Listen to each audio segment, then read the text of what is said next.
Omogeneizzati, pasta, sughi, olio, legumi e biscotti sono solo alcuni dei generi alimentari di prima necessità che sabato 24 novembre sarà possibile donare a chi ne ha più bisogno, grazie alla giornata nazionale della colletta alimentare. Partecipare è semplice, basterà recarsi in uno dei 13.000 supermercati aderenti in tutta Italia. A Verona in provincia sono 175 e donare anche una piccola parte della propria spesa ai volontari del Banco Alimentare presenti nei punti vendita. Sì, è la 22esima edizione della colletta alimentare, un'occasione importante soprattutto per tutti i veronesi perché avranno l'occasione di poter donare dei beni importanti che andranno a tante persone che vivono in una situazione di povertà, quindi l'invito è andare tutti nei 13.000 supermercati che aderiscono alla colletta alimentare per poter donare beni di prima necessità.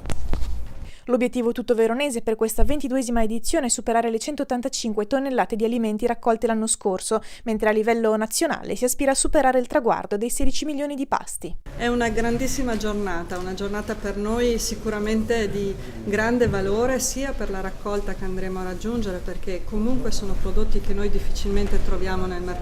nelle nostre raccolte quotidiane. Prodotti per l'infanzia piuttosto che i pelati e i legumi sono prodotti che sono molto utili per una dieta completa per una persona che oggi fa fatica ad arrivare a comporre un pasto e che sono poi le persone a cui noi vorremmo arrivare. E quindi per noi è veramente una grandissima occasione per poter raccogliere prodotti importanti, ma anche una grandissima occasione per poter condividere questo gesto del dono, che è un gesto che fa bene prima a chi lo fa e poi a chi lo riceve.